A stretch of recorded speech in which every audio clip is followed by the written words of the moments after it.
Don't be like in the mic. Okay.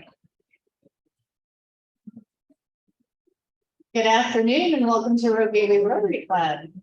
You don't have to kiss the mic today. Jody is going to lead us in the pledge and the four-way test. Please join me. I pledge allegiance to the flag of the United States of America and to the republic for which it stands, one nation under God, indivisible, with liberty and justice for all.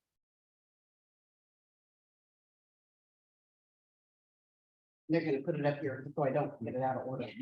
All right, let's do this. The four-way test of the things we think, say, or do. 1, is it true? 2, is it fair to all concerned? 3, will it build goodwill and their friendships? 4, will it be beneficial to all concerned? Thank you. I'll be seated and Cindy Fondahl. There she is. That's very loud. I'm so used to having to be right up on the mic, and you don't have to be. So if you want to give an inspiration. All right, you don't have anything planned. Does anybody inspired? I've got something, but I have to pull it up. Jim's inspired. Jim Loeliger, thank you.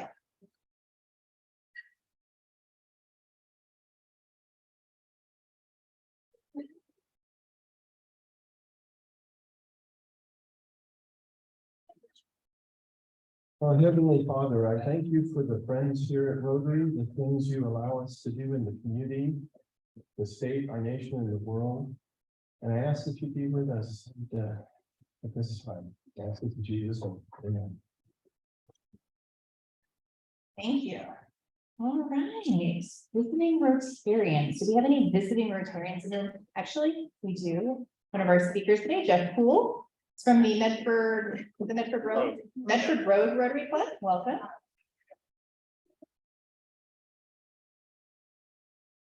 And then guests. I saw a few people walking who I don't recognize. I think Brenda has a guest.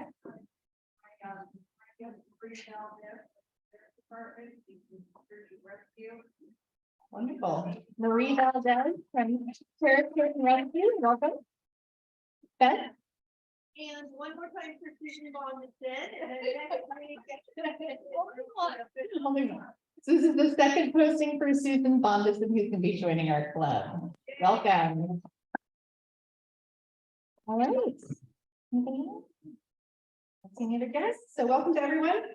Announcements. I know Jody's got one if she wants to come up. Doug's got one. I've got a couple. A reminder that and Kirk. A reminder that tomorrow is the concert at the Road Bowl that the Wednesday Club, the Grants Pass Rotary Club, is supporting tomorrow, June 23rd, correct? I'm not confused, right? Tomorrow, Friday is the concert at the Bowl. $40. I think there's still a sign-up sheet in the back. Your check gets paid to Grants Pass Rotary Club. I believe you can bring it with you to the concert tomorrow. I'm going to check in with Diane today, and I'll send an all club email out later just to clarify details on that. Jim. Yes, you can. You can pay tomorrow. So bring your checks tomorrow for $40. Write them out to the Grants Pass Rotary Club. All of the profits will go to the project at the Bowl to make it ADA compliant. And then Saturday is the Road Community College community festival to support the Bowl as well. So if you don't have a chance to go tomorrow night, you can go the following day. And then the other piece that I wanted to share with you was an update from earlier this month from ShelterBox.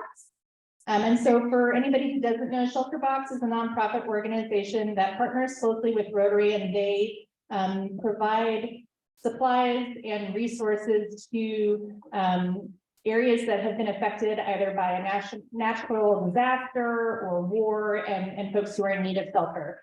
And our club continues to contribute to ShelterBox, and we have extended our club's ShelterBox Hero recognition for this year. And so we got a little thank you from Peggy Carla, who is the ShelterBox ambassador. And she wanted to let us know that they are working currently on their next set of distributions in Ukraine. have just completed their first 2 projects in coordination with Rotary clubs in Turkey, where over 3 million people lost their homes in the earthquakes. They also have 2 projects in Syria helping people displaced by the earthquakes, as well as ongoing work there to support people who have been forced out of their homes because of the war. And in addition, they're also continuing to support families afflicted by both weather-related disasters and conflict in several places in Africa. They've also just dispatched a team to Mozambique, where 300,000 people lost their homes after Cyclone Freddie.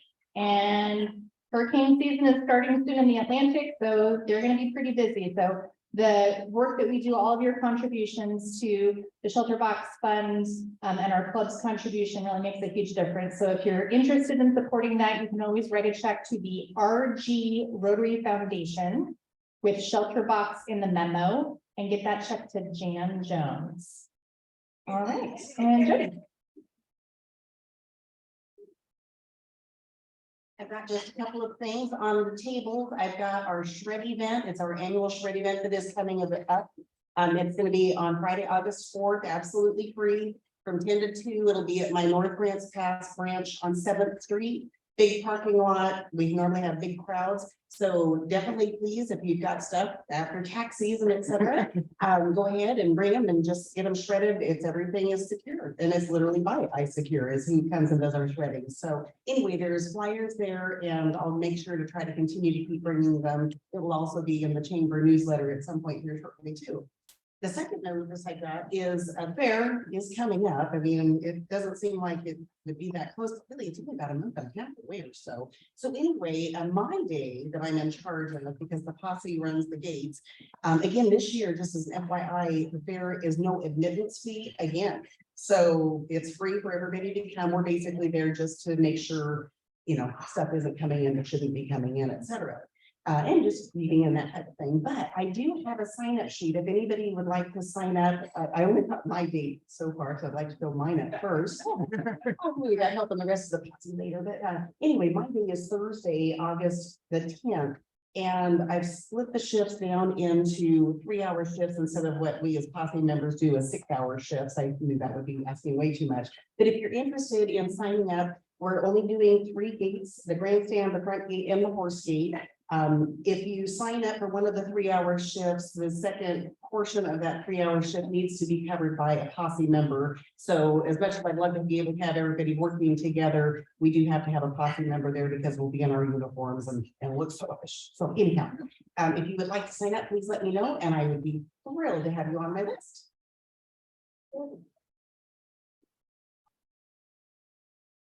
Getting toward the end of Gina Marie's year, and it's also the end of the Rotary year for the donations to Rotary Foundation. If you have not made your Rotary Foundation donation yet, please do so. This club has a long tradition of being every Rotarian every year club with a banner club. So there are most people make a donation, but if you've forgotten, go online to rotary.org and make your donation via credit card, or you can write a check payable to the Rotary Foundation and get it to me, and I'll express mail it into the foundation so before the end of the year. So please check your records, and I know Greg has sent out a letter already, and we'll do another follow-up pretty quickly. So, but we just have a few more days left. Okay, thank you.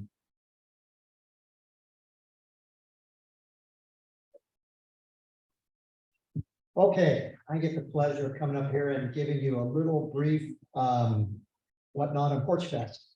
So everybody deserves a big pat on the back for Porch Fest. It was a fantastic day. Yeah. So we had the quick encounters at the gates. We had 1,500 plus people. So the last year's number was in the 44,000. So I think we increased by 1,400 or so. So that's fantastic. It did feel a lot bigger, and there was a lot more garbage left over afterwards. So I think we 5,800. 5,800 people, 5,800 plus some change, plus some extras in there. So yeah, we had good participation. We raised $42,000 gross. Yeah.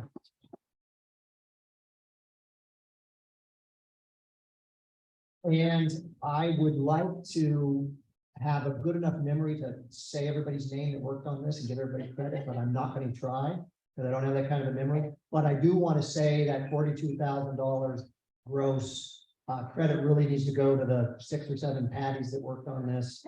I think there were 4 or 5 Judys, and there was about 3 or 4 Sunrises or Sunset or whatever her name was.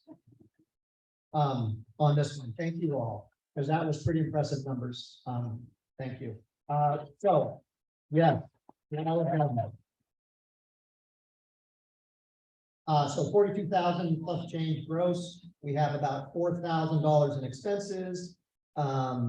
We have $2,000 we automatically give to the high school band for showing up and manning the barricades, staffing the barricades. So we have about $36,000 net in that neighborhood. So that's pretty darn good.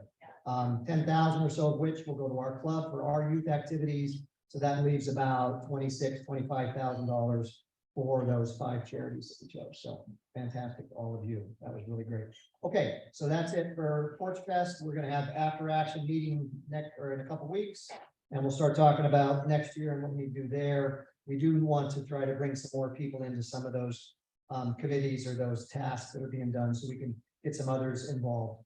So look for us to recruit you to be part of that success. Next announcement, grocery outlet. So you got a email email is what we call it in the systems we send out. Talking about the grocery outlet,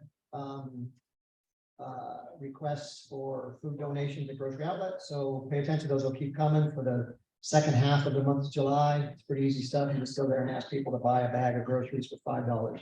And that bag of groceries goes to the food bank.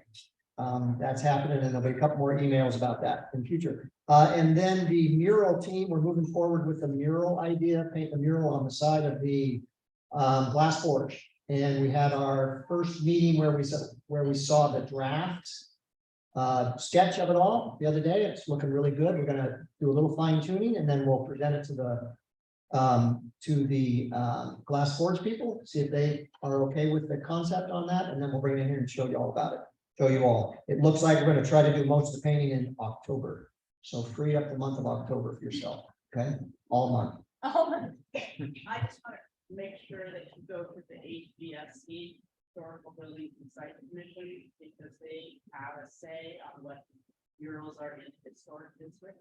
Oh, thank you. That is one of the steps that people need to do, and if you don't do that, people can start. Okay, I did not realize. So that may be in the historical district. Thank you, Val. Nobody brought that up yet. Thanks, Val. And then my other announcement I have is next Thursday is our end of the month social, and it is at Patty Hanson's house. And it's potluck, and it's finger food potluck, right? Is that what I was told? Heavy appetizers, not light appetizers. Heavy. Okay, thanks. No carrots. Okay. All right. Oh. Are there any other announcements we missed?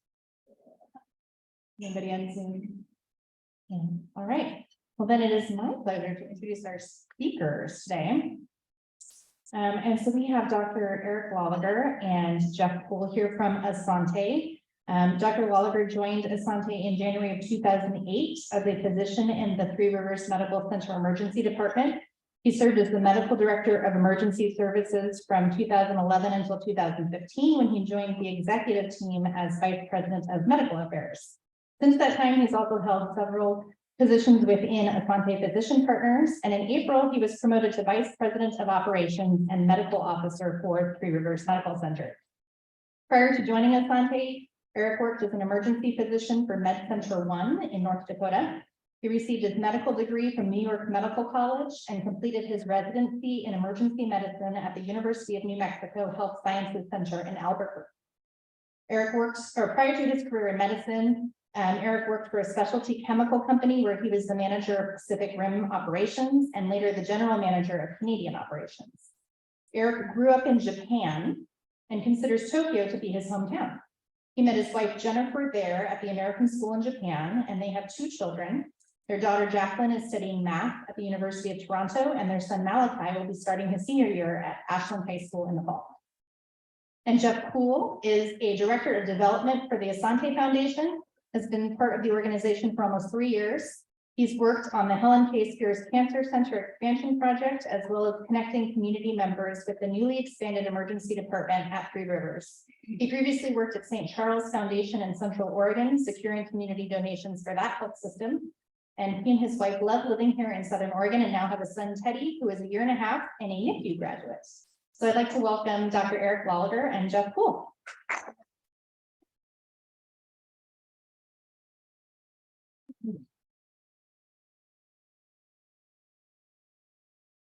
Thank you very much. It is nice to be here. I recognize so many of you from years past, including maybe the Wednesday Club.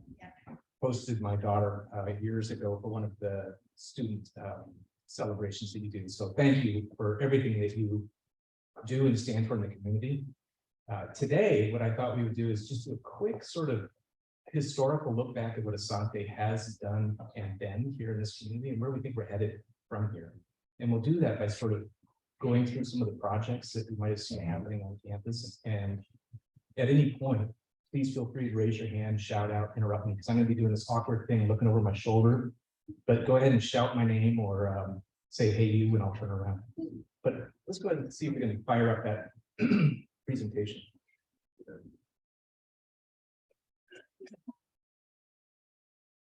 Yes. How about closer?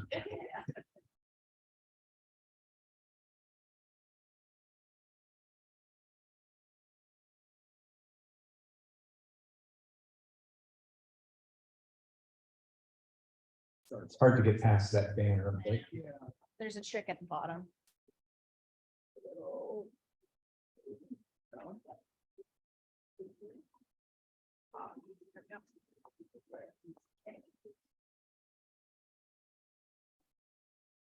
all right, so we will do a brief. This is going to be difficult.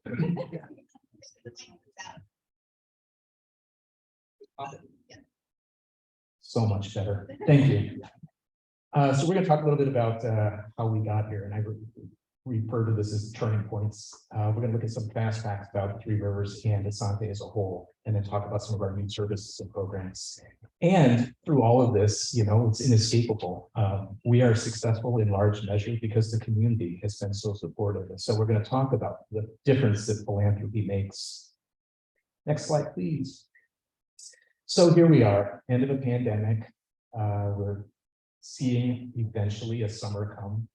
And for Asante, like so many other businesses, we're really focused right now on recovery and growth.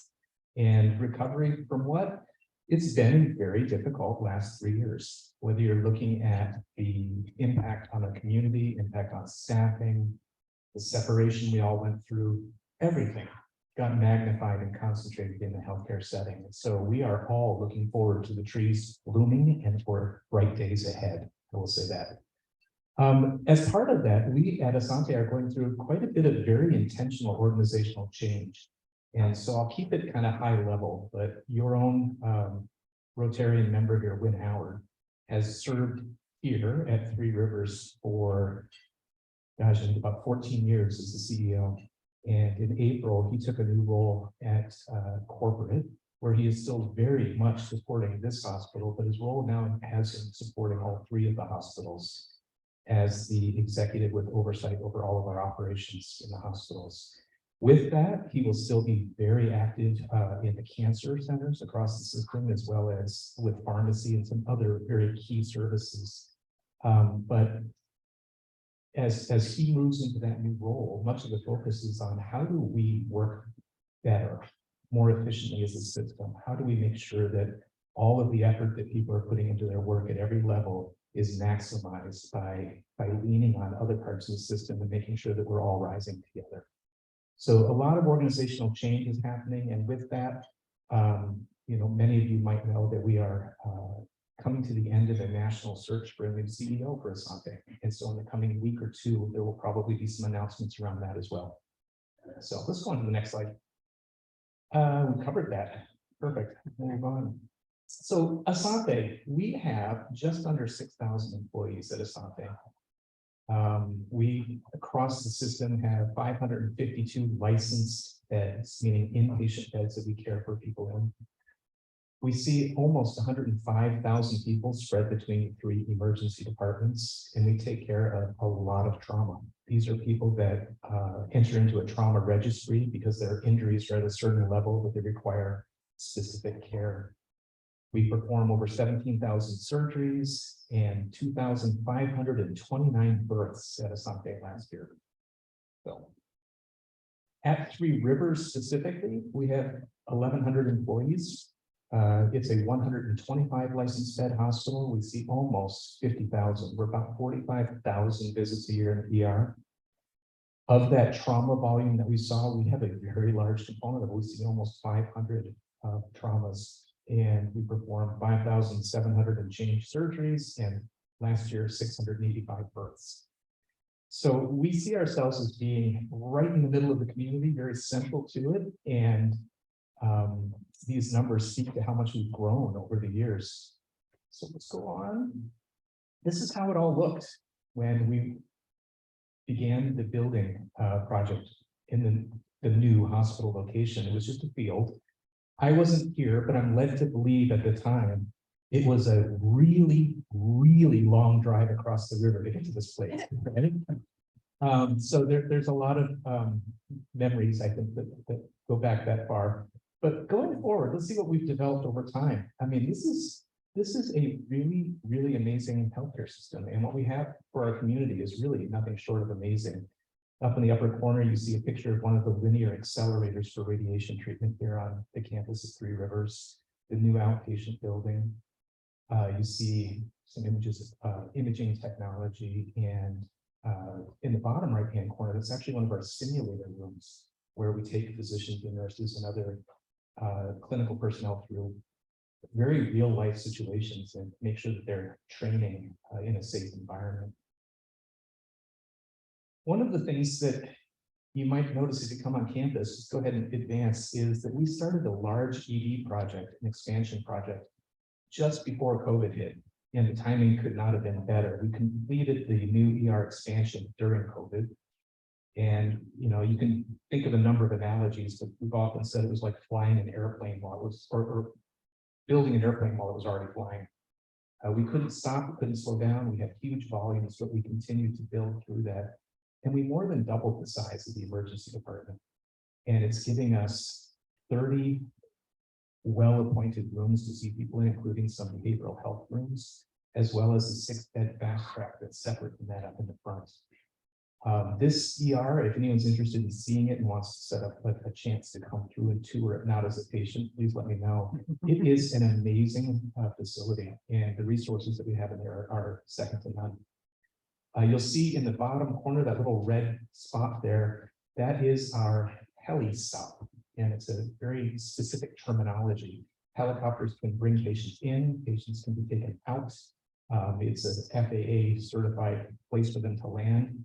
And if I told you how much it costs to paint a white plus with an H in the middle, it would make you cry. Let's go on to the next slide. So this just gives you a graphical picture. Below the red line was the old emergency department, and above the red line is the expansion. And basically, we completely reoriented the ER. So instead of walking in and feeling like it goes deep, you walk in now and notice how wide it is. Come in from the sides. It's a huge area. Next slide. This is a picture, an actual photo of one of the trauma bays, and you'll see in the middle there, hanging from the ceiling, is what we refer to as a boom, and it has all of our electrical outlets and all of the gas and other plugins, so that you can swing that thing around almost anywhere in the room to care for patients. But we've also duplicated all of that on the walls so that we can put more than one patient in there. So if you have a family that's been injured, they can be in the same treatment room. Another view of one of what we call a flex room. As you enter the room on the right, it looks just like a normal room, but as you go back to the back, you'll see a metal frame that houses basically a very fancy garage door that we can lower electronically, and it protects access to the gases, the electrical outlets, the water, everything, and it makes the room a safe room. So if someone's in a behavioral health crisis and needs a safe place to be outside of our normal behavioral health rooms, they can be in here, and if we need to, we can close the door and keep them safe. There's a view of the beautiful helipad. And that basically is the approach angle that they come in from. They come in from the southwest. One of the other things we've done is we've opened a new immediate care on campus. This is a hospital-based urgent care, if you will, but because it is hospital-based and it's on the premises, we've called it an immediate care. It is a 12-bed area that is operated by the same physician group that mans our ED. And so what that means now is we've hired in a number of new staff and trained them to be able to float over to the immediate care or work in the emergency department, and the care is much more similar between the two now. We opened that in January, and we're seeing typically between 50 and 80 people a day in the immediate care. This is a typical exam room in there. The beautiful thing with this, the way it's set up now, if you show up to be seen and register, you go through a triage process. If you need to be elevated to the ER, we do it from there. If you need to be seen, we are still able to get people registered, seen, and discharged on an average time less than an hour. And we've maintained that now for the last 6 months. The typical wait time to be seen is less than 10 minutes. So it's running very well. A large portion of our recent expansion has been a huge expansion to our cancer services in town.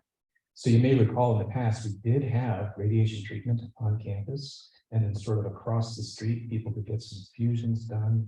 And then across another street and a mile down was the place where the oncologists were housed, where they did most of their care. But if you needed imaging and infusions and radiation, and you needed to see your doctor, you might be in 3, 4, 5 offices in one day. And we brought all of that onto campus in one building. And this has been a tremendous addition to our ability to care for people. This is the new cancer center. The old part is sort of under the beige roof. Everything to the left or south is new. And on the top floor where you see the windows, those are the infusion bays and the conference rooms that look out into light. And it's just a beautiful facility.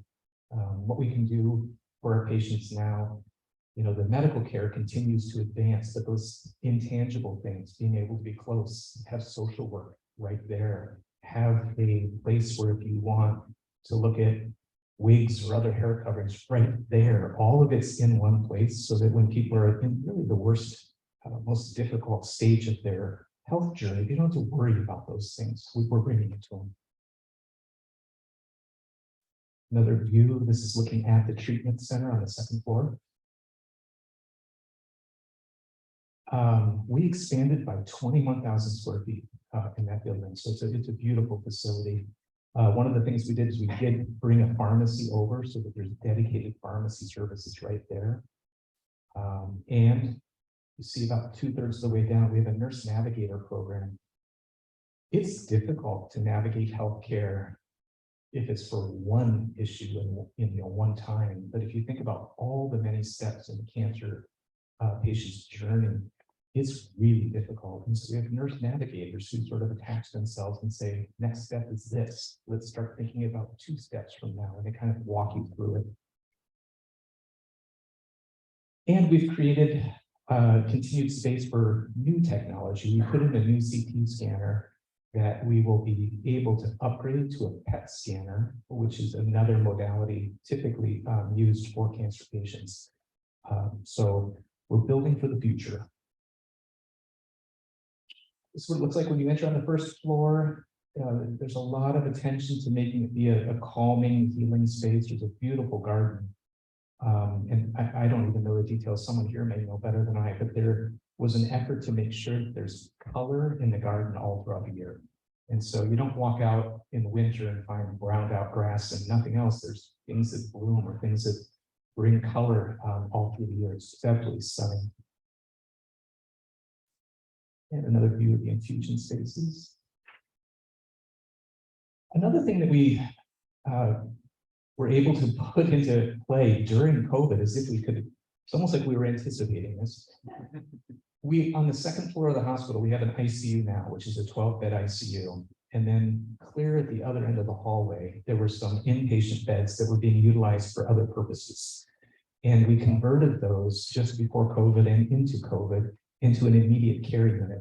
Immediate care is something between the floor and the ICU. So intensive needs, but not quite enough to require being in the ICU. And we now have a 12-bed unit, and it has been a tremendous asset. Those are essentially regaining inpatient beds that over the years we had started to utilize for non-inpatient services. So this has given us tremendous flexibility. And with this, we have put a lot of time and energy into developing an intensivist program. So an ICU is a physical space, but who provides the care in there? And so in the past, we've been using our hospitalists, so physicians trained in internal medicine, who have done extensive work in the ICUs during their training. They were managing the ICU. But about 4 years ago, we actually hired in a group of fellowship trained intensivists. So they've gone on for extra training specifically in managing critical care patients. And that has, again, proved to be truly life-sustaining during COVID. When COVID hit, we had newly fellowship trained, really, really bright people to help everyone get through this. We have also reimagined how we provide general surgery at the hospital. So instead of having a bunch of doctors that are working in their clinic and trying to manage patients coming through the ER and being on call, we've actually created an emergency general surgery program where 2 of our physicians, the only work that they're doing is the emergency work as it comes in. They're not seeing patients in the clinic setting. They're not building an ambulatory practice. They're basically on call 24 hours a day, every day, to manage emergencies as they come in. And what this has done is it's allowed us to get, if you come in, you've got a gallbladder that needs to come out. Instead of getting parked in the hospital to wait for an opening in the OR, which might be a day or 2 away. Meanwhile, we're just kind of watching you, waiting for the OR to open. Now, when someone comes in, they've got a gallbladder, they need to go to the OR, we call one of our surgeons, and they take you upstairs and take your gallbladder out as soon as they can. And so we're shortening the length of time that people spend in the hospital. We're reducing their exposure to being in the hospital. We're getting people back on their feet, walking, and able to go home much sooner. And it's far and away a better system. And so far, our surgeons that are doing this are happy. The surgeons who are running their ambulatory practice are happy, and our patients are happy. And it's one of the first win-win-wins I've ever seen in a hospital. So we're very happy with that. So just briefly, investing in the future. None of these things that we talked about can happen without a little bit of foresight on our side and support of the community. None of these things were done 100% with our own operating money. We relied heavily for years on the ability of the community to be helpful and support us, and that continues. Some of the challenges that we're facing right now, like everyone else, our workforce is a challenge now. It's difficult to find people who are able and willing to do this work. We have had tremendous turnover over the last 3 years in nursing physicians, our staff. And we're focusing now on how do we make Asante and Southern Oregon be a destination of choice? How do we pull people here specifically for being in Southern Oregon and supporting what we do in the community? We're partnering with schools. We're working more closely, not just with nursing schools, but with schools that train the nurses, the certified nurse assistants, the respiratory therapists. All of these schools, we're getting closer to them. We're building some internal programs where if you come to us and you're a CNA 1, we will help you internally to advance the CNA 2, which brings more responsibility. But to help the community, we have to remain talent. So we have to be able to retain talent and enable to retain talent. We have to be able to make this be a place they want to be. And so the community and Asante need to kind of be working together to make sure that we're bringing what we can to the Valley, and that the Valley in return makes people say, this is where I want to be. So we've got a lot of work in that area around recruitment and retention. So this is our local foundation team. You'll meet Jeff Cool here in a moment, who is the development director. On campus, we have Fernando on a daily basis and Debbie Daggett, both of whom are tremendously accessible. And if you have any interest in being in connection with them or seeing some of the things we've talked about, or if you have questions, that's who I would direct you to. The last, just very quickly, we're running short on time. What we did at the Spears Cancer Center, we duplicated in spades down in Medford with the Hyman Cancer Center. It's a very similar concept to bring everything under one roof. They serve a larger population and it's a larger build, but it is the same concept of bringing all services under one roof. So the next one. If you've driven anywhere near the hospital in Medford recently, you'll see that the pavilion is nearing completion. Everything to the left of the flag is new. And it actually is coming together and looking beautiful. That is a rendered image because people are not actually in the building yet. But it looks exactly like that. I was just there this morning. It is going to be a tremendous addition to the services that we can provide in the valley. Future projects. We will be doing a further expansion in our radiation oncology. So we showed the one photo of the linear accelerator. It's almost already maxed out. The need in the community is very high, and we have a second room or vault, and we are looking to put a second linear accelerator in there so we can essentially double up our treatment. We are looking to expand our family house. This is kind of tucked in between the hospital and Safeway, and the need for this completely outstrips what we are able to provide. And so we're looking at extending that, both the building and some RV parking. So that's a quick, yes.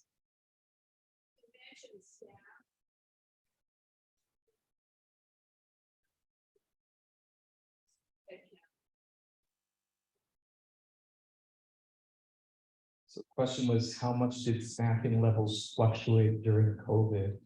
Quite a bit.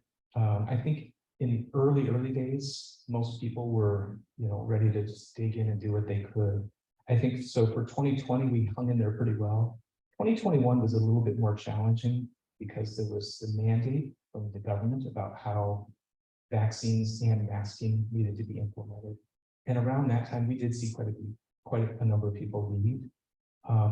I think at its worst, we probably had, instead of a few hundred openings available across the system, we maxed out around 1,000 openings across the system at one point. We've turned that corner, and there are a lot of job openings in a lot of areas, but we've definitely seen the tide turn. And the more encouraging part of that is the people that are coming seem to be staying. So the turnover has slowed down, and now we're actually at a much slower turnover rate than we've actually ever been at. So I think we're turning the corner, but no doubt it hit us hard. Follow up on that.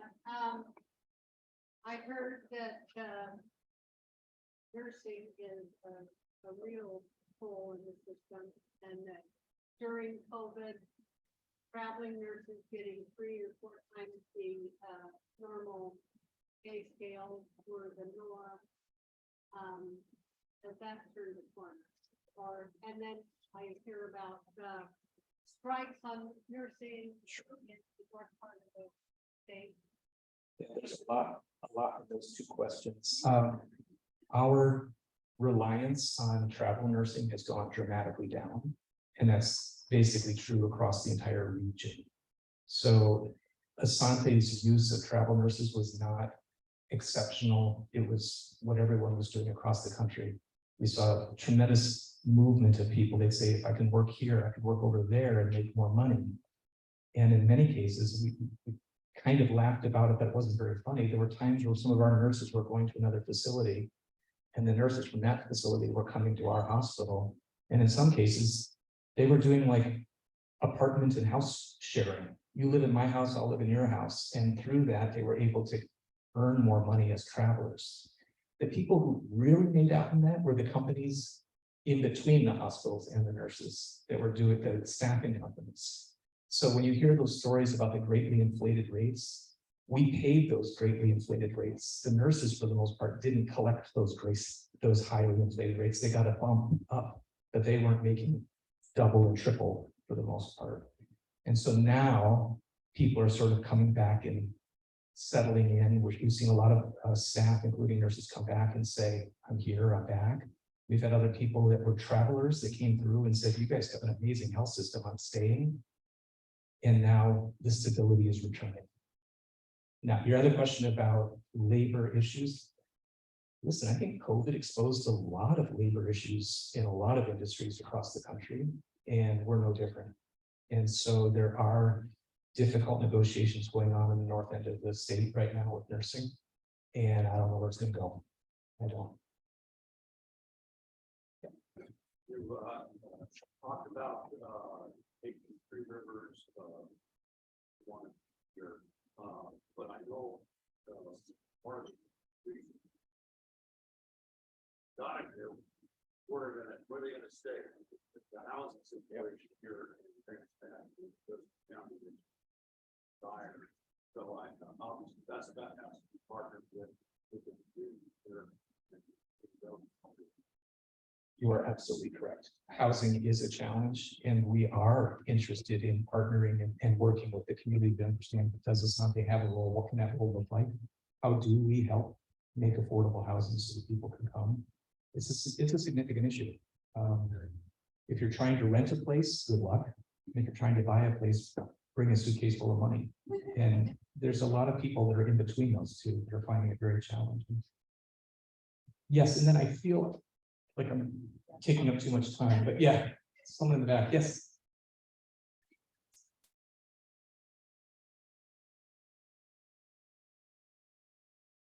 No firm plans on that property on the north end of town yet. When we talk about possibilities and options and housing, that is a place that we've talked about that being a potential.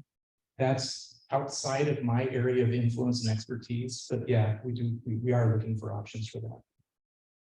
Yes. I was just wondering if you're planning on bringing back the diabetes education pretty much not way down. Someone like me that's had diabetes for years, and I really relied on Asante for help along the way, and I've done very well.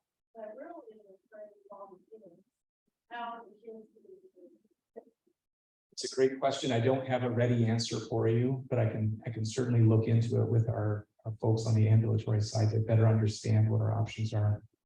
Thank you. I will look into that. Yes. Just a shout out. My last school, I spent 5 hours in the emergency room and something which turned out fine. The service was great. Thank you. It's a good group of people in there. Thank you so much. Well, thank you all for your time. I want to turn it over to Jeff. But thank you all for your time. Thank you, Eric. So Eric covered most of it. Again, Jeff Poole, Development Director at Asante Foundation. What I did want to talk to you all about, specifically the new linear accelerator that we are scheduled to install and start working on patients here in the fall of 2024, or it potentially could be winter of 2025. You don't just install a linear accelerator and operate it. These are very finely tuned machines that deliver very precise care to the cancer patients who are in need of that treatment. So for those who want to learn more about that machine, we do a tour of the Spears Cancer Center each month. My email was on one of the slides. If you want to get in touch with me, Fernando, or Debbie, we'd be happy to take you through that new expansion and show you where that new machine will be located and serving our patients. So as Eric mentioned, we have one machine currently for the entire cancer center. The Hyman Cancer Center has 2 machines currently operating, and we see almost as many folks use that one machine as the Hyman Cancer Center does using 2.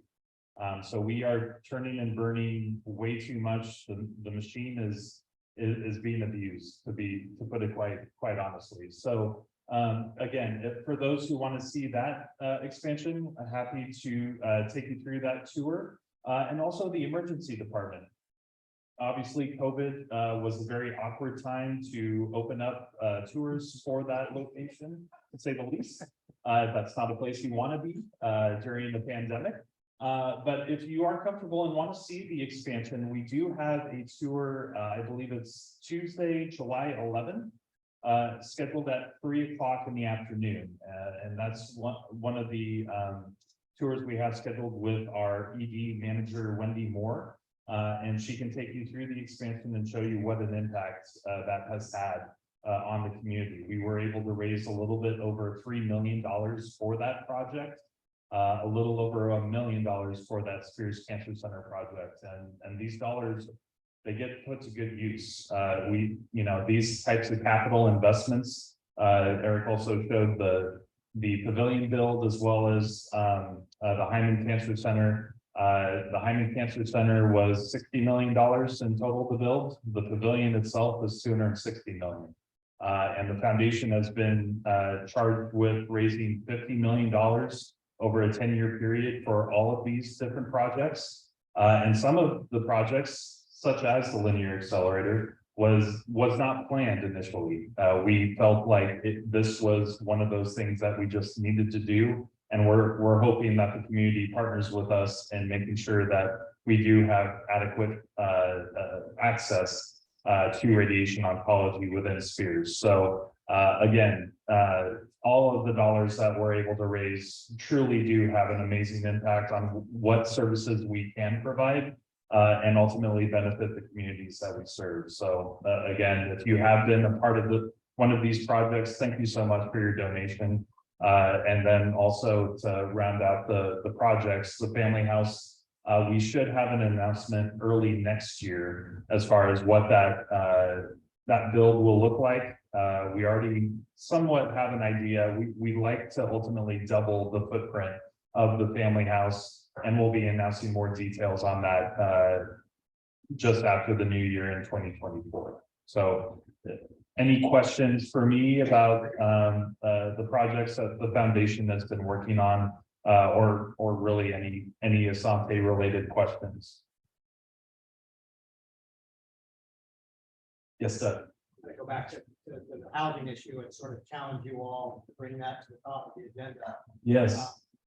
That land that Margaret spoke of there is certainly could be used for housing. Sure. And I believe it was donated by the city to you all. Yes. I'll donate it back to the city. Yeah. But Okay. I mean, I'm not trying to be critical. No. But I challenge you all to bring this to the top of your agenda here, because I think it's one of the most critical things in this community that make us healthier. Lack of housing. Thank you for your question, Doug. And again, I don't feel like it's a critical question. It's something that this is why we're here, is to hear your input, your questions. And, we do intend on taking this feedback and talking to our teams on how we can implement some of these projects. Yes. Yeah, that brings me to another housing question. A lot of the issue that I know in the past we've had with people in the hospital that have nowhere to go. Yes. There's nothing available for them once they get out of the hospital. That's huge. Yes. Need in our community. Is there anything that Asante is doing to try to help with that burden in terms of having, some sort of I don't know, community housing or something available for people? Or, yeah, I mean, a lot of the orders that we have at the hospital, they need a skilled nursing facility in order to be discharged, and there aren't those facilities. I know this was maybe 4 or 5 months ago, a Rogue Regional, we had 10% of our patient population at the hospital did not need hospital care any longer. They were boarding because we had nowhere to put them. And I know we're dealing with similar things here at Three Rivers. Eric, any comment on? Yeah. What you asked about is a very serious problem. We are doing a lot of work. Jeff mentioned the skilled nursing facilities. A lot of times, even if there's openings, it's difficult to get people in because there's maybe one thing about their history that isn't attractive. So the skilled nursing facilities don't have the same obligation that we do to take all comers. They can kind of sort through, we choose this one or that one. And so over the past 2 years, we've actually gotten into the business of, we are paying top dollar to the skilled nursing facilities to rent specific rooms for our use. So we say, you know, pick one, it could be Avamere, somewhere else, we say, we're gonna pay you for 20 rooms per month. And we put people in and out as we see the need for. We're doing that not just for skilled nursing facilities, we're now paying people to be guardians, we're paying people to be custodial healthcare providers. We're paying additional fees to the state in many cases to do the work that the state is there to do.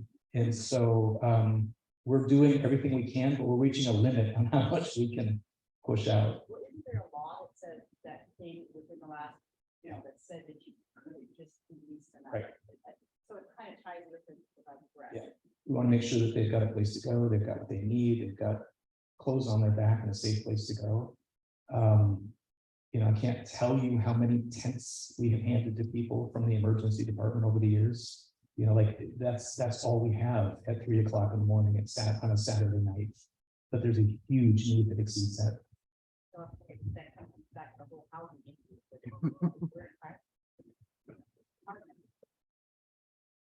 Any other questions from the group? Yes. So concerning finances, I heard that, you know, Asante was in like $60 million in the hole or more, and they thought, well, are they gonna go bankrupt? No, yeah, so the question was around finances. I believe the figure you heard was $60 million negative. And yes, I mean, last year we had a negative 6% margin, meaning that represents millions of dollars that the health system lost due to the patients that we saw during that time and had to hold on during the pandemic. And that really just, I think bankruptcy was also mentioned. No, we are in no danger of being bankrupt. However, it does show our constraints around some of these expansion projects that ultimately the community needs. And it shows how much we need the community in order to support these projects. It isn't any longer, well, philanthropy, you know, is the icing on the cake. It's really built into the cake. And without these philanthropic dollars from the community, these projects would either be put on hold or shelved because we simply do not have the financial resources to complete them.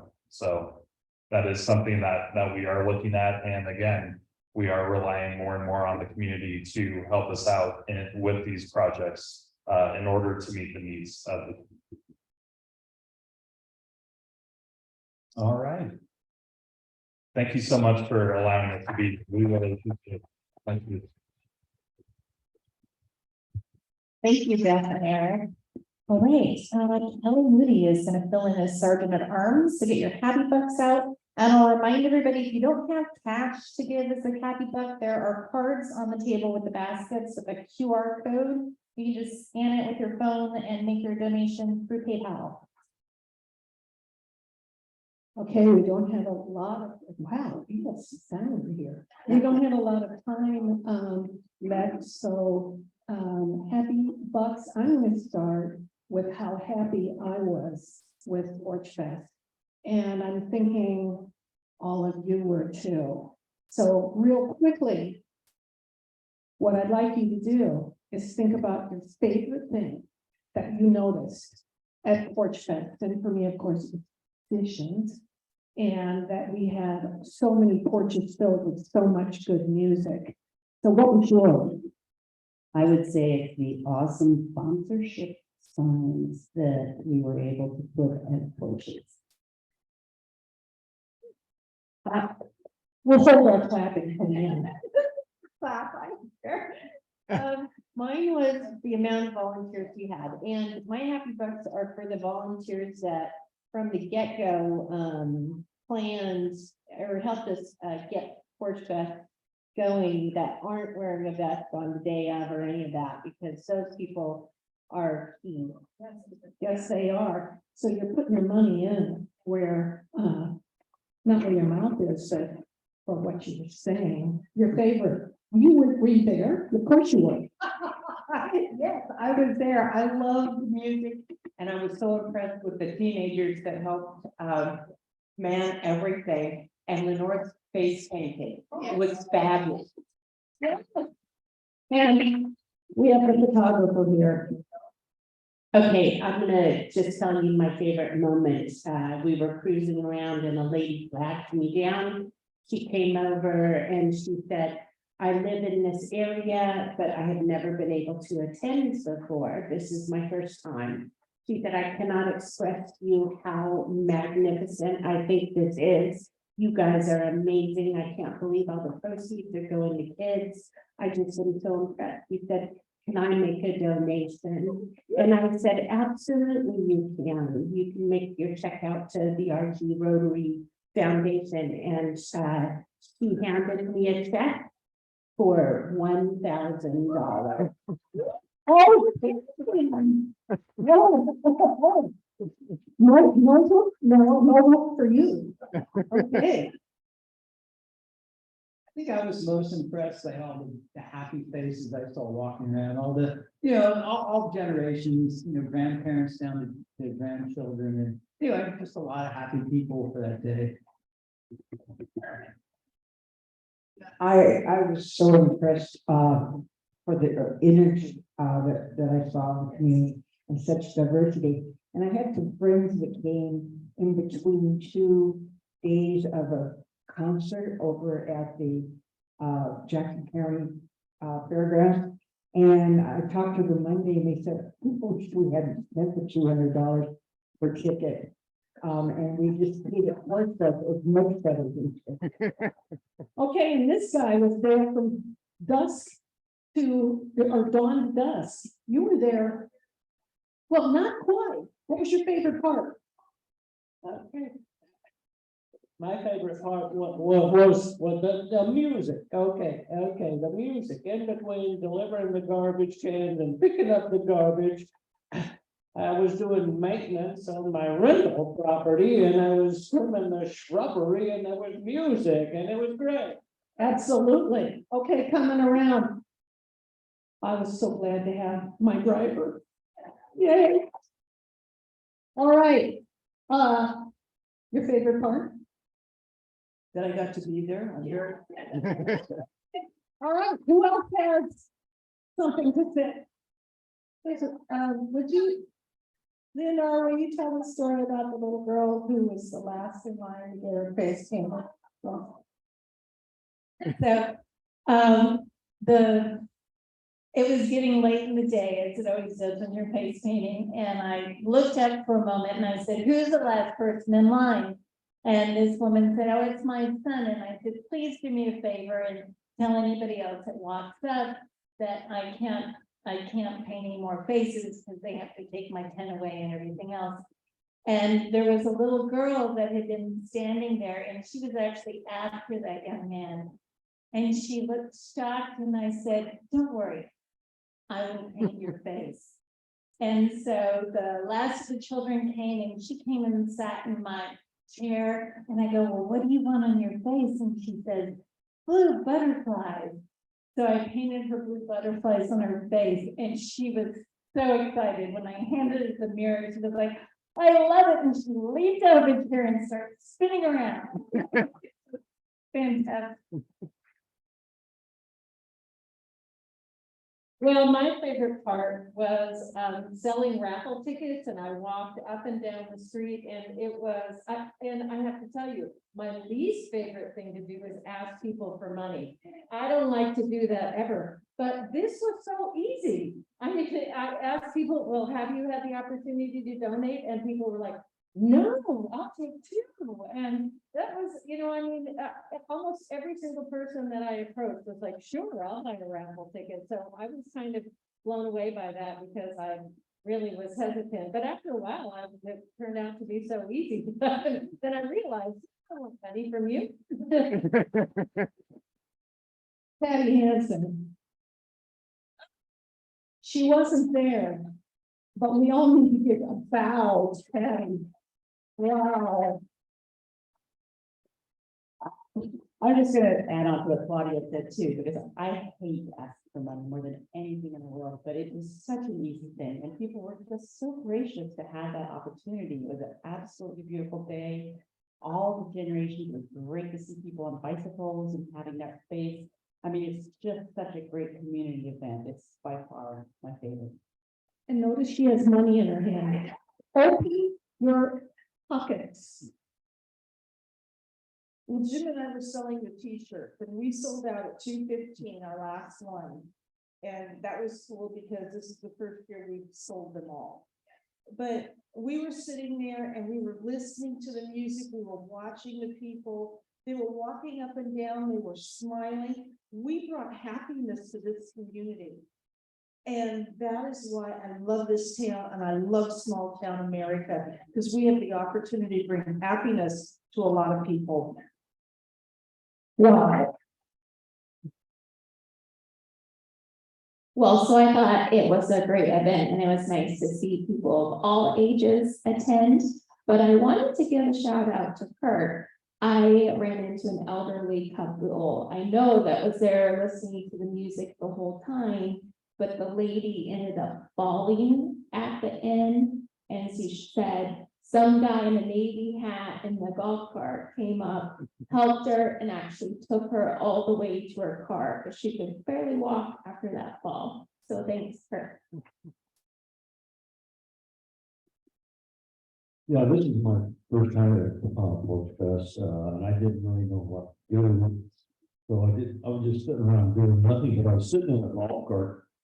And Doug came up to me and said, hey, take these flyers down to the street here. So I worked myself into a job because I got to travel all over in a golf cart, help a lot of people out, listen to the bands. I got home and I was telling my daughter about it. And she said, oh, you were a golf cart Uber driver, huh?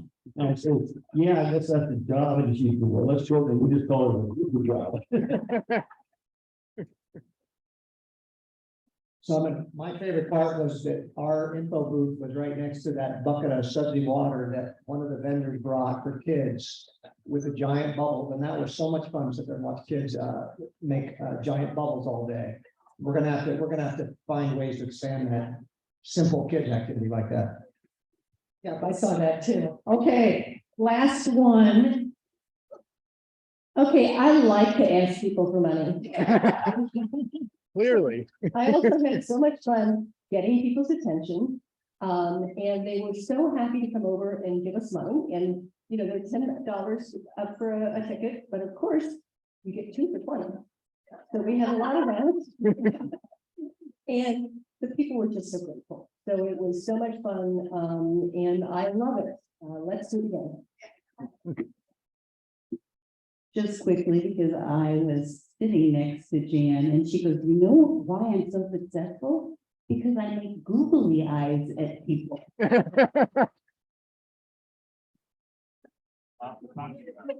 Thank you. And this is one more reason why I love our club. Okay, next week's program is a surprise. It's a surprise because we were supposed to have our vocational service award presentation next week, but our winner is not available. So we're going to move that to July and we will have a different wonderful program for you next week. So stay tuned to find out what that is. Thought of the day is a quote from Bob Carey. He said, unexpected kindness is the most powerful, least costly, and most underrated agent of human change. So go out there and be kind. See you next week.